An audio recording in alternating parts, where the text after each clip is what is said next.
Our relaxing family waterpark vacation turned into a corporate nightmare. I genuinely believed that a family trip to a waterpark was one of the safest investments you could make in creating a happy memory. The formula felt simple. You drive. A few hours, you stand in some lines. You spend more money than you planned on food and lockers. And you float down a lazy river pretending that emails and deadlines do not exist. You leave slightly sunburned, slightly dehydrated, and slightly poorer, but satisfied mind. 41 male. Wife Sarah, 38 female. And I both work demanding jobs, and our schedules rarely overlap in a way that allows for extended time off together. We have 2 kids under 10 who had been counting down to this weekend for months. They had watched promotional videos of the park's biggest slide more times than I could count, and described the Splash Summit to their friends as if it were some kind of legendary destination rather than a regional water park 3 hours from our house. We decided to make it a full weekend. The park was attached to a hotel and marketed itself as a destination experience, which felt worth the extra cost if it meant less rushing and more relaxing.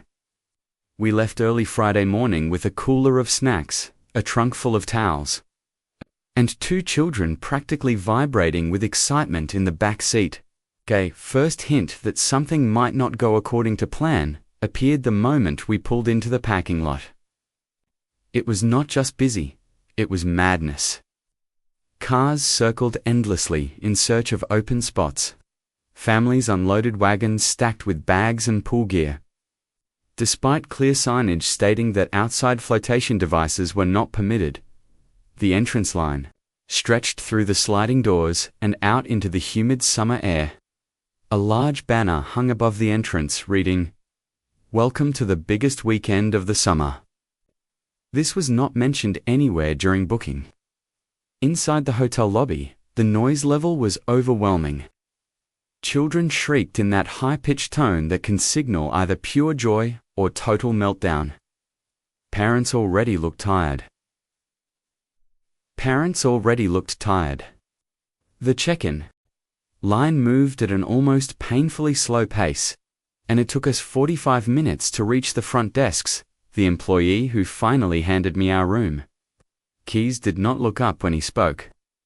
His expression suggested he had already been through a long day. I asked whether park reservations were required, or if our hotel wristbands granted automatic access. "You're good," he said flatly. "Just head through those doors. Towels are by the locker rooms." That was the extent of the explanation. We dropped our bags in the room, changed into swimsuits, and headed straight for the park entrance. The moment we stepped inside, we were hit by a wall of humid air, mixed with the scent of chlorine and fried food.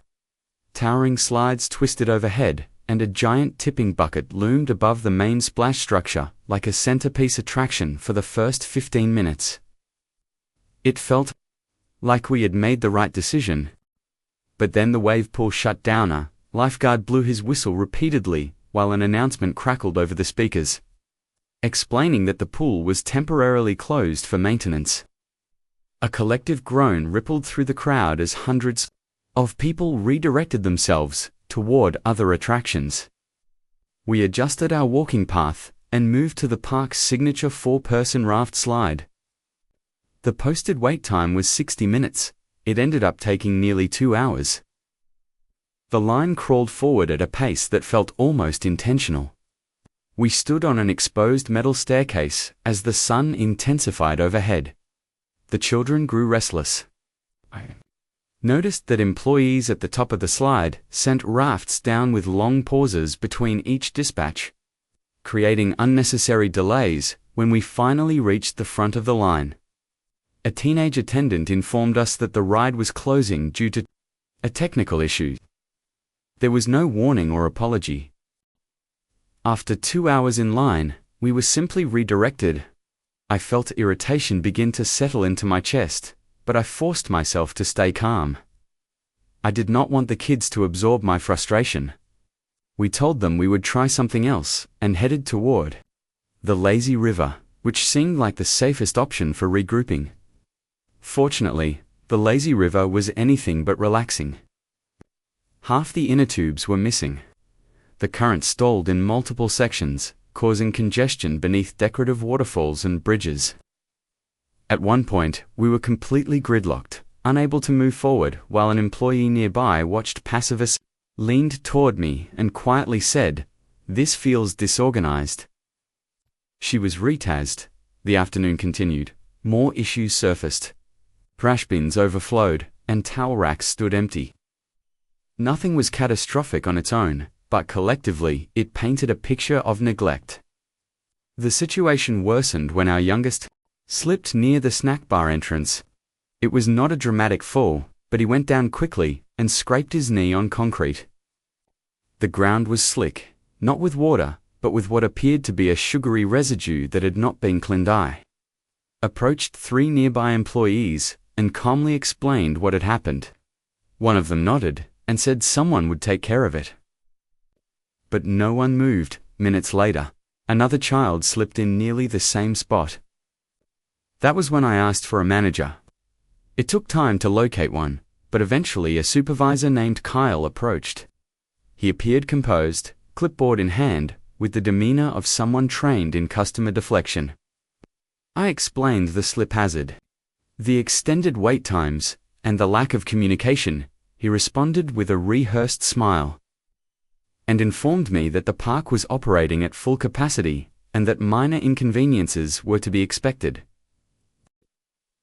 When I pointed out that a child had slipped due to an unaddressed spill, he reminded me that guests are responsible for exercising caution in wet environments. We're at a water park.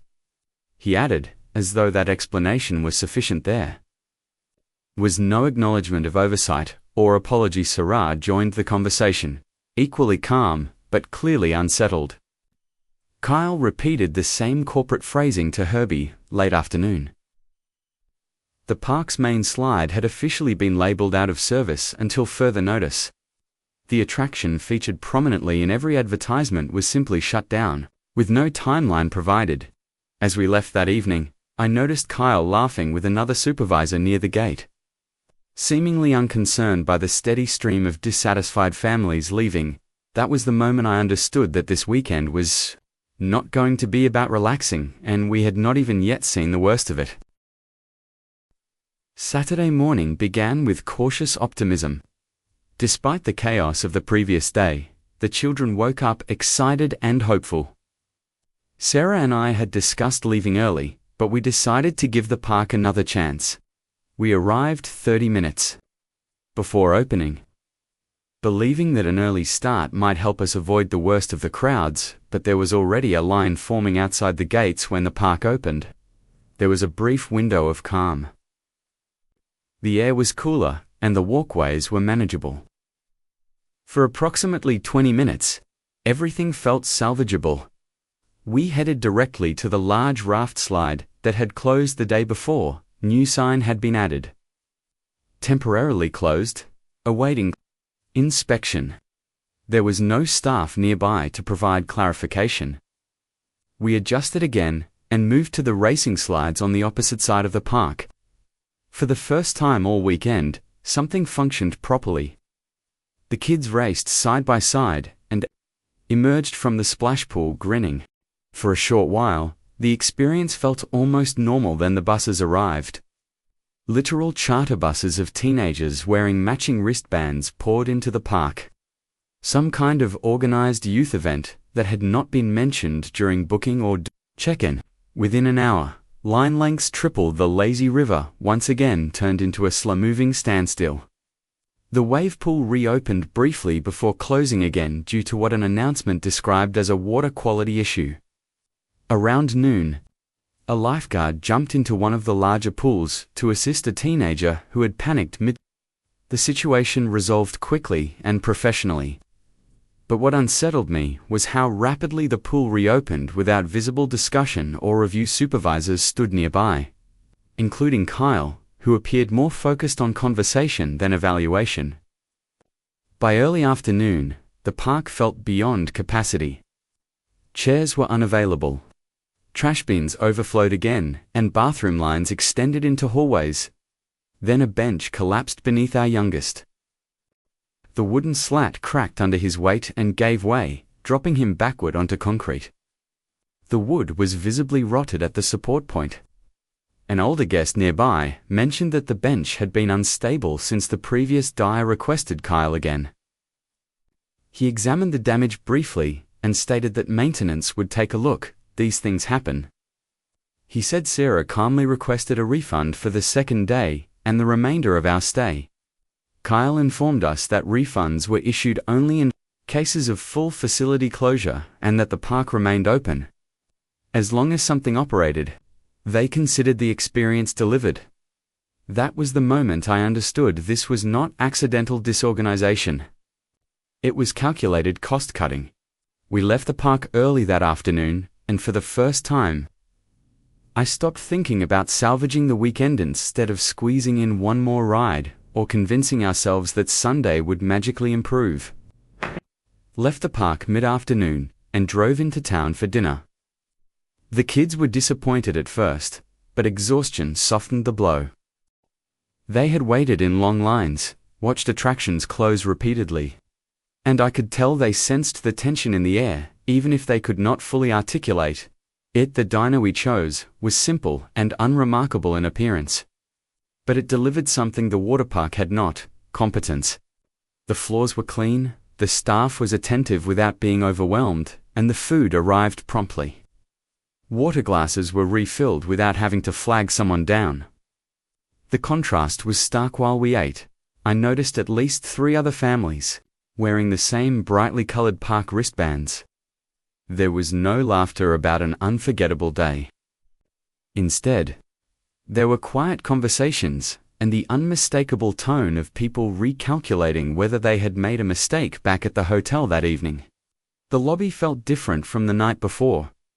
The noise level was considerably lower, and I overheard multiple families at the front desk asking about early checkout policies. Some were polite, some were clearly irritated. Okay. The employees behind the counter looked increasingly strained. I decided not to approach the desk that night. Once the kids were asleep, Sarah and I sat on the edge of the bed and reviewed the park's website again. The promotional language felt almost surreal after what we had experienced. Phrases like world-class water attractions and seamless guest experience no longer sounded like marketing exaggerations. They sounded detached from reality. Then I checked recent online reviews. New posts were appearing. 1-star reviews describing long wait times and repeated ride closures. Complaints about dismissive management responses. None of these people appeared coordinated. They were simply recounting what had happened. Sarah read over my shoulder in silence. The realization shifted something in both of us. This was not about one unlucky weekend or a single mechanical failure. It was the norm. Sunday morning, we packed our bags before heading back into the park. That detail matters. We were no longer committed to staying until checkout. We were evaluating whether the experience deserved our remaining time. The park opened to a smaller crowd than Saturday, but it did not take long for familiar issues to resurface. The racing slides shut down for maintenance mid-morning, and the lazy river stalled again in multiple sections, requiring lifeguards to physically reposition tubes. The wave pool reopened briefly before closing once more for water quality concerns. Supervisors moved through the park more frequently than the day before, as employees whispered to one another near ride entrances. Families began leaving earlier than they had on Saturday. The shift was subtle but undeniable. Around midday, I walked to the hotel front desk while Sarah stayed with the kids under a shaded canopy. The line at the desk was unusually long for that hour. Most people were checking out when it was my turn. I calmly asked about early departure adjustments. The employee explained that unused hotel nights could be credited back, but park admission was non-refundable unless the facility closed entirely. That policy explained a great deal as long as even a fraction of the attractions remained operational. The park could technically claim it was delivering the promised experience. I returned to Sarah without arguing or escalating anything. Yelling at the front desk lady wouldn't fix the weekend shortly afterward. I noticed a folding table set up near the park exit with a handwritten sign that read, "Guest Experience." 2 employees stood behind it, holding tablets, intercepting families as they left and asking brief survey questions. Kyle stood several feet away, watching interactions closely. His demeanor was no longer relaxed. His posture was rigid. He monitored each departing family with visible concern. The tipping bucket structure shut down entirely that afternoon due to what was described as a mechanical concern. The announcement was met not with outrage but with resignation. Parents gathered towels and bags without protest. The exodus began. Steadily a revenue was walking out the door. That was when the full vulnerability of the operation became clear to me. This business did not fear individual complaints. It feared visible momentum. We left around 2 in the afternoon. As we passed the guest experience table, an employee offered to gather feedback. I declined politely. Kyle's eyes met mine briefly in recognition. He likely categorized us as another dissatisfied family. Nothing more that evening. After the children were asleep at home, Sarah and I sat at our kitchen table and wrote a detailed account of our weekend. We described timelines, ride closures, and staffing observations. Exact language used by management. The broken bench, the slip hazard, and the repeated wave pool shutdowns. Then we posted it in a large local community forum, and we went to bed. I woke up Monday morning to a phone that would not stop vibrating. At first, I assumed something at work required urgent attention. Instead, I saw dozens of notifications. Our post had spread far beyond the original forum. Other families began adding their experiences in the comments section. Some had been there the same weekend. Others had visited earlier in the season and described similar patterns. A few included photos showing long lines at closed attractions or empty lifeguard chairs near inactive pools. The tone remained measured but firm. There was no mob mentality, just consistency. By mid-morning, the post had been shared into multiple regional groups. Parents asked questions, and prospective visitors reconsidered upcoming reservations. A few local business owners chimed in, mentioning that they had heard similar complaints from customers. By early afternoon, a local news outlet sent a direct message asking whether we would be willing to provide a statement about our experience. Sarah and I discussed it carefully. We declined on-camera interviews, but agreed to provide a written statement summarizing our experience. Again, we remained factual.